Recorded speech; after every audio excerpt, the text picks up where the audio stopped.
Hey everybody, hope you're all doing well. My name is Steven and this is the Storytime channel. Today we have some pro-revenge stories and our first story of the day is by SpookyBeanBurrito, with apologies to anyone who sews.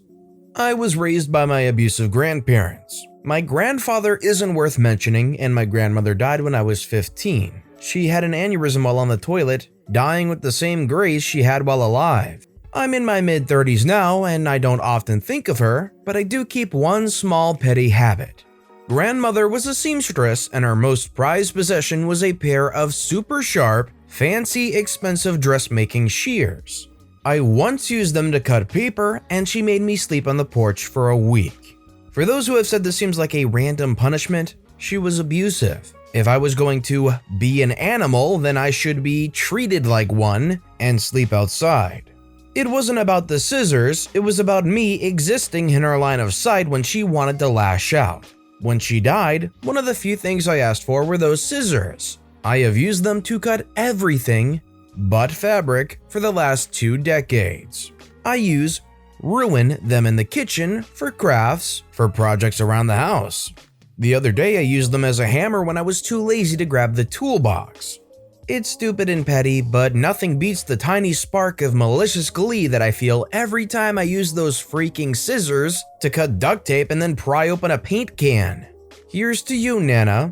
I hope you went to heaven because I know there's nothing you hated more than the happiness of others. Edited to add, thank you to all the commenters, it's been 20 years since she died. I've had a lot of therapy, became part of a loving family, and I have a wonderful, interesting life. The best revenge I could have. This is a little bit of a touchy subject, but I do want to get some feedback on this and see what you guys think. As far as, do you think that OP should just let it go and let the scissors go? Or is it okay to kind of manifest some level of satisfaction out of just ruining these scissors, which were a focal memory from their childhood that isn't a good one? Let me know in the comments down below. Our next story is by Dr. Parkwood 1, Cat Food Sandwiches. Back in 1987, I worked at a manufacturer of pressure vessels in Dayton, Ohio, with a pretty rough crowd of welders. In fact, most all of them were motorcycle club members. I worked in the office and would bring my lunch every day. I would put it in the office fridge. After a few months, my sandwiches started disappearing, leaving me a few carrots. After 5 days of theft, I decided that 1, I would keep my lunch at my desk, and 2, I would put a decoy sandwich in the fridge made of Wonder Bread and canned cat food. After 2 solid weeks of the decoy sandwich being taken, I made a final cat food sandwich and in the sandwich put a note explaining the ingredients. The food theft ended after that. Could you imagine the sheer horror on that thief's face when they realized for the past half a month they've been eating canned cat food sandwiches? Serves them right. This next story is by artsy-chicken-nug. After 23 years of mistreatment, mom uses grandmother's sari petticoats as guinea pig bedding. I literally found out about this yesterday and I'm still laughing at my mom's pettiness. My parents have just finished up an incredibly messy divorce, due to my dad having several mental illnesses that he refuses to get treated for, stealing marital money, being emotionally and financially abusive, cheating, and a plethora of other crap. For as bad as he is, his parents, specifically his mother, are worse. The garbage my paternal grandmother has put my mom through could be its own post, or its own novel to be honest, but let me try to provide some context. We are Indian, but my parents immigrated to America after marriage and had my sister and I in the USA. My grandma kicked my mom out of the apartment after mom gave birth to me, threw her passport in her face, and told her to get the freak out and go back to India since she thinks she's so smart and independent. Grandma denies it ever happening now. Last year when my grandparents visited, they stole a lot of valuable stuff from the house to make sure it wouldn't go to my mom in the divorce. They also got their green card so they could officially move here and left behind suitcases full of their clothes. My father and his parents have lived to make my mom miserable for 23 years and she has finally gotten free. Once the house sells, we can officially go no contact with that whole side of the family. However, we can't do that until the house sells. Now here comes the petty revenge. My mom was cleaning the house for another house showing when she found my grandparents' suitcases full of clothes. She took all of my grandmother's petticoats, used when wearing a sari, and tore them up, and we now use them as bedding for my 2 guinea pigs. Anyone who has had guinea pigs know that while they are adorable, they are stinky and love to poop and pee wherever they feel like it. I know it's a tiny revenge, but it makes me so happy to know that my piggies are frolicking amongst that witch's torn petticoats, and when she finally comes back here, she won't have anything to wear. Guinea pigs are adorable, and they deserve to have bedding made of torn up sari from an evil, spiteful grandparent.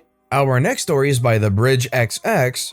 Throw a cup of ice at my head after almost hitting me? Okay. I'll tell your mom when I randomly to run into a week later. So I, 22-year-old female, was driving home from Kroger a couple weeks ago and was turning right on a very busy road. The light was green for me and even had the green left signal, so I know nobody was in the right to have almost hit me. I get midway through my turn and this red Honda almost slams right into my driver door. He ran the red light and I instantly slammed my brakes. My car is old and beat up as heck, so it barely stopped and literally was smoking from the tires because of how abruptly I had to stop. Normally I honk my horn at a-hole drivers, but I was too shocked to even do anything. I had lost a friend to a nasty wreck years ago and I immediately froze up thinking about what had happened.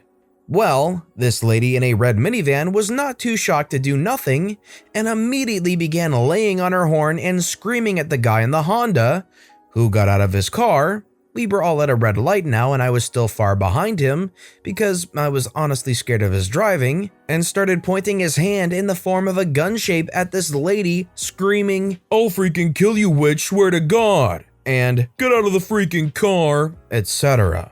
I was completely horrified at this point. While he was distracted, I did snap a pic of the license plate. He got back in the car and began driving right next to the lady, screaming the whole time. She cut over 2 lanes and tried to turn right on another street, and I turned right behind her. I saw she had 2 small children in the back seat and wanted to follow her to let her know I had his plate number. I didn't even realize this guy was following both of us. The lady and I both came to a wide 2-lane stop sign and she got ready to turn right and I began telling her, "Hey, I have his plates." And out of freaking nowhere, this guy flies between us in the middle of the lane lines and chucked a full cup of ice at me. He then took off and the lady flew after him.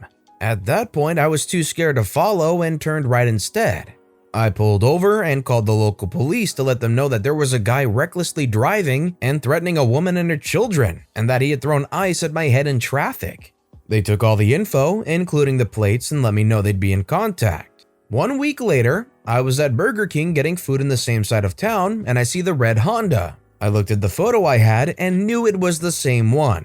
My car is very identifiable because of the stickers, so I got ready to just leave before he saw. And to my surprise, a middle-aged blonde woman got out of the car. I asked her if this was her car. It was. She said her name was on the title and asked why. I said, "Do you have a son?" Because a young man with dark hair and a beard threw ice at me while chasing a woman and her children through traffic. She said she didn't have a son and started to walk away. She instantly came back and asked if a younger girl with pink hair was with him, and I said yes. I remember them both screaming at the minivan lady. She came over to the car and asked if I had a license plate number, and I showed her. I also told her I had made a report because I was worried for the lady he was fighting with in the minivan.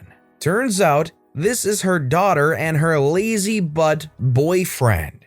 She tells me that she only lets them drive the car in Harrison, the town she works, while she is working so they can do DoorDash and pay for groceries at their house.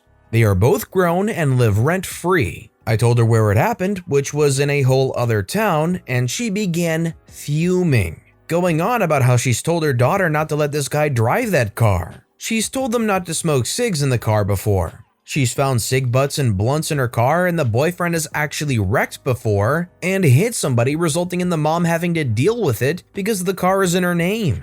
She tells me that it was for her. I asked what she meant, and she held up a finger to tell me to hold on and dialed a phone number. This lady started screaming her head off to her daughter, telling her it's time to pack her crap up and the boyfriends and get the freak out of her house. She told them they had till 10 p.m. to be gone or she'd be coming back with the same police I made a report to, and that she knows they threw a McDonald's cup of ice at somebody and almost hurt another woman and her children. I was in complete shock. I apologized for having told the police since it's her car, and she said she didn't care and was glad I did, that she'd deal with it later. Moral of the story? Don't drive your girlfriend's mom's car without her permission, almost wreck, assault someone in traffic, and continue to recklessly drive. There's so many basic human decency violations here that I don't even have to go through and talk about them. Both the kids just need to do better in general, really. This next story is by ThrowRA-Barber, tricked my mom into finally admitting that my cooking was good. I've been enrolled in a cooking school for over a year, and my mom, she's never been supportive. Because I dropped out of a nursing program to get into a cooking school. She's always making snide comments about how I should have been a nurse or a lawyer, or how I'll only ever be a subservient housewife with this, and when I do make something, she always criticizes it, like she's Gordon Ramsay or something. Oh, too much salt, it's undercooked, it looks like crap, even though pretty much everyone else says the opposite. She's looking for any little thing she can critique about my cooking. She keeps telling me I can't cook and need to get into a real career. I've cooked 3-course dinners for the family and they always get positive reviews, except for her.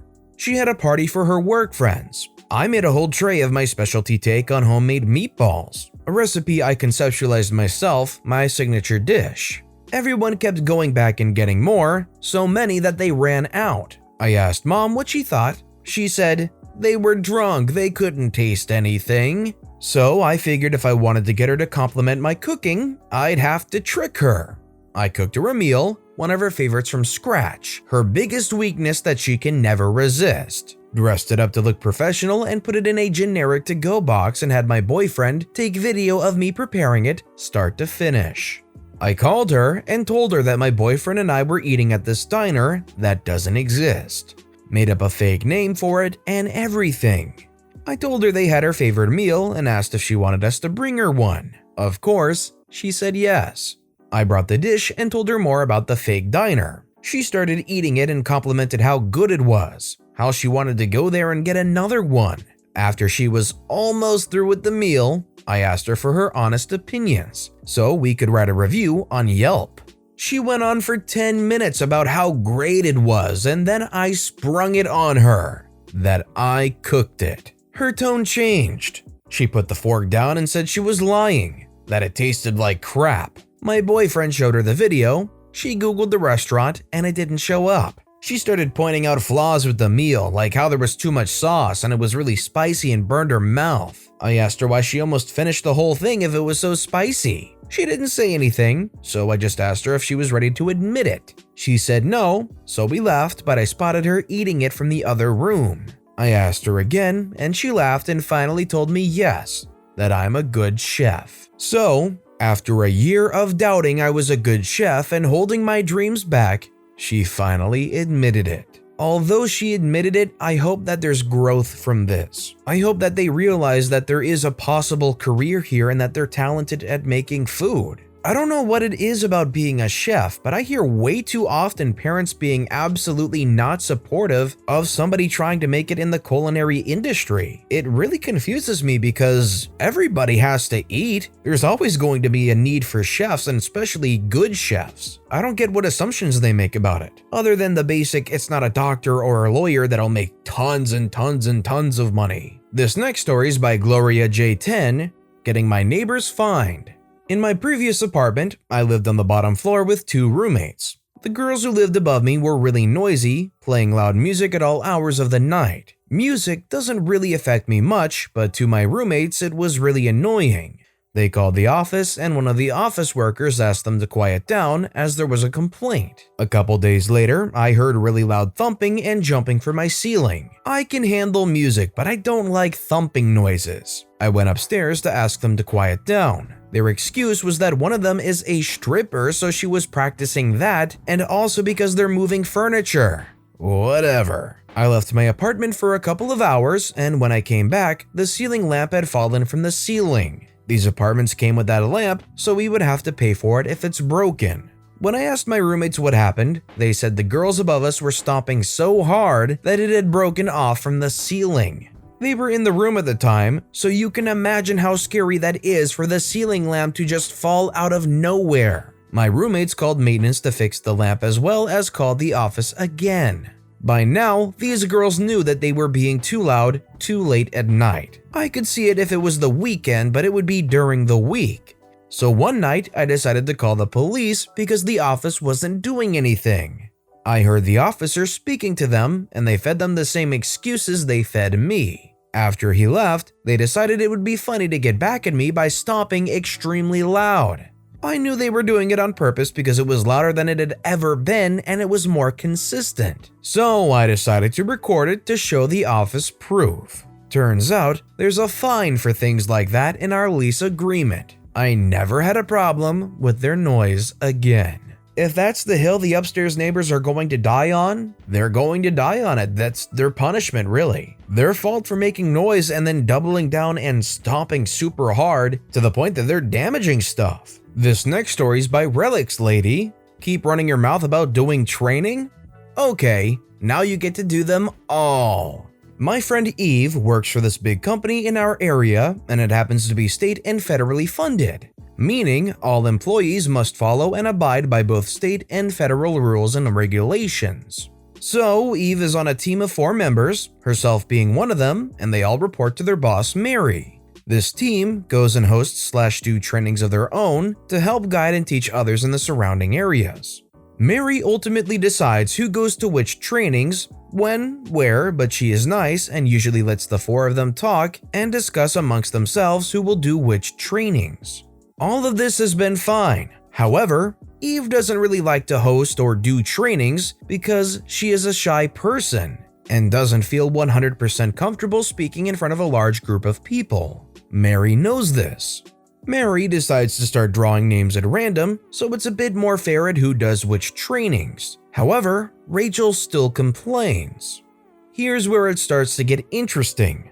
Remember how I said they all need to follow the state and federal rules? Although Eve, Rachel, and the other 2 members know all the information and material needed to host and do their own trainings, only poor Eve has not been certified through the state, making her ineligible to host or do any more trainings regardless of what day they are on. Mary kind of doesn't care because, again, every member knows the information and material, and Mary has even hosted a few trainings with Eve, and has seen that Eve is 100% fine hosting trainings even though she's shy about it. Rachel is still complaining about herself having to do so many trainings, especially on Saturdays. So here is Rachel hosting a training, and the people that are attending are people she's seen before, trained before, worked with before, so she feels a bit comfortable to, well, vent out her frustrations about having to do so many trainings all the time. How she is always stuck doing ones on Saturday, which isn't 100% true, and how her boss has people who aren't certified doing the trainings as well. Well, little did Rachel know that some of the people she was training happened to also personally know her boss, and one of them was Mary's boss, Abigail. So Abigail and a few others decide to text and email Mary directly during Rachel's training to let Mary know, hey, Rachel informs us that you have uncertified personal hosting trainings? Yeah, that needs to be rectified immediately. So Eve gets a phone call from Mary. Mary, knowing Eve doesn't like to do training, says, hey, you are not in trouble, but I just wanted to let you know of a situation. Since you are not certified through the state, you are not able to host or do any more trainings. Eve, trying not to jump for joy, oh no, well, okay then. Just wondering, may I ask what happened for this to change? Mary says, oh, so you know how Rachel has been complaining about doing trainings? Well, she decides to run her mouth off at the last one she was hosting and informed my boss and countless others that I'm allowing uncertified personnel to host trainings. Eve goes, oh, okay, I see. Mary says, so because she did that, I'm just letting you know again, you are not in trouble, but you can't host or do them anymore. And also, because she did that, I'm going to be calling her next to let her know that what she did made our team one member smaller from hosting future meetings, and because she did that, she will now be hosting every training that is scheduled for a Saturday. Eve, trying not to laugh, okay, thank you for letting me know, take care. So Rachel was being entitled, being a crybaby, and they weren't able to think of the consequences of their actions. Goes back to grade school for me, think before you act, right? And our final story of the day is by KatSouthard. If you're going to steal all the clothes, I'll at least make it interesting. My stepson's biological mom is petty and honestly a terrible person. This is a fact, not an opinion. She's never purchased clothing for my stepson ever. If we send him in good clothes, he comes back in rags. She keeps the good nice clothes. Sometimes we send back the same rags and then we get the rags again, and I'm so sick of doing that to him, so I'm not. Instead, I got a cry cut, vinyl lettering for shirts anyone, and a ton of blank shirts. I make cute funny shirts that she'll never understand. She's gypsy Polish and doesn't get jokes. Some examples: single and unemployed, or I still live with my parents, or conveniently a my dad is my superhero shirt as an undershirt to a cute button-up. Joke's on her. If she needs them so bad, she's got lots of money and fake child support boobies to show for it, she can have them. But I'm deciding what you get. She's never sent one back, except the dad superhero shirt. We sent it back. The top comment said that they should make a shirt that says, I steal clothes for my son and all I got was this lousy t-shirt. I'd like to see if that one would make it back. I bet it would. Even that one probably wouldn't be able to get over their head. But with that being said, that's all the time we have for today. So if you have a favorite story of the day, let me know which one and why in the comments down below. If you enjoyed the video, please consider giving it a like and subscribe if you haven't, and turn on notifications so you'll never miss an upcoming video from the Storytime channel. Every little thing that you do helps the channel grow that much more, so no matter what you did, thank you for supporting me right here on the Storytime channel. I hope you all have a wonderful day, and I'll see you all next time right here.